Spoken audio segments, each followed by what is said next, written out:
Joining us now on Outside the Book is Jane Olmsted. Jane's a prolific writer over a long period of time. She has a doctorate from the University of Minnesota, and she currently serves as head of the Department of Diversity and Community Studies here at WKU.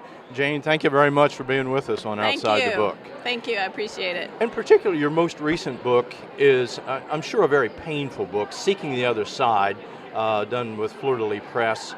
It's a collection of poetry that grows out of the murder of your 20-year-old son several years ago. Could you talk with us a little bit about how you decided to write about something so personal and so painful? Well, I'll answer that by saying I've written poetry off and on over the years, so the collection actually includes poems before that happened. And I hadn't been writing for a while, and when that happened, and it was in October of 2009, I was so flattened by the experience, or actually the world around me seemed flattened, and I was full of hurt and sadness and loneliness for missing him. And I had to go into that place of sorrow more rather than hide away from it or move away from it. And writing poetry helped me go into there. It was one place where I could be with my son and feel most completely what it was that had happened to us. And so I just worked on those poems over a couple of years, and there's a movement in them from the shock of at the beginning through, I hope, a kind of a healing or a coming to terms of what it means to live without someone that you loved very much and who was taken from you suddenly and unfairly. So it was partly to be with Casey, and it was also a way to give tribute to him. I sort of think of each of those poems as a kind of a song to him, to honor him and the magnitude of the loss, but not just the loss, but him and what was beautiful about him. He was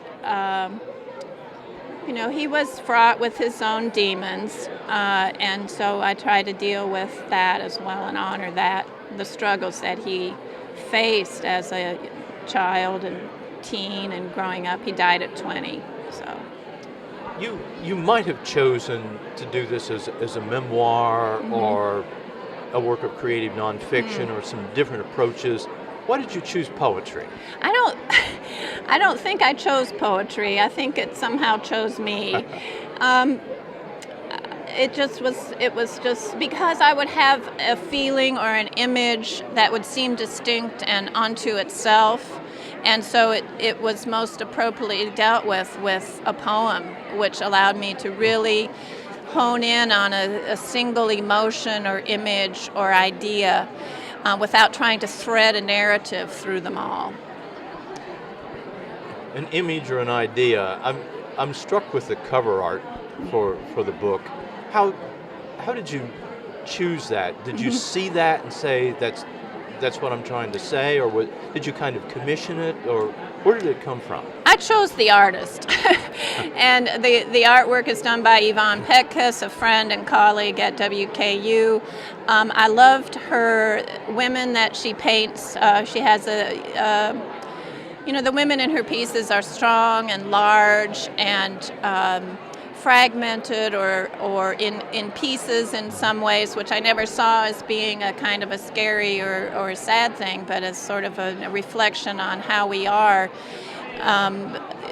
fragmented as people and as humans, the self is, as well as being whole. And so that idea spoke to me. I think there's a very emotional connection in her art that relates to the emotional tone that I was working with in the poem. So the editor, Sina Naslund of Fleur-de-Lis Press, said I could pick the art, and so my first thing to do was to contact Yvonne and said, let's talk about this, would you be willing? And so we had a great conversation at Spencer's coffee shop, and she shared with me what her intent, a lot about loneliness and loss and struggling and seeking. And it just seemed, we just felt very connected in Very terms good. of our themes and our interests. And so she gave about 5 poems, I keep calling her the poem, there's the connection. About 5 works of art. Actually, she said anything was fine, and the editor and I both love this one especially. Very good. One of the things that goes with writing a book is you kind of have to promote it, do interviews, talk about it. Not all writers like to do that, but in your case, it's a very personal story. How do you manage that? I don't. I think I'm in that group you just mentioned that doesn't really like to do that very much. I did create a Facebook page called Jane Olmsted's Poetry, and when I get an interview or something happens that I see a connection to the poems, I'll do a post. I don't do it very often, and I have a few followers, and then it shows up on Facebook. I did do a flyer and have that sent out to the libraries and creative writing programs, and after that I don't know what to do. Jane, Seeking the Other Side is a powerful and poignant collection. I mean, it is truly a gift.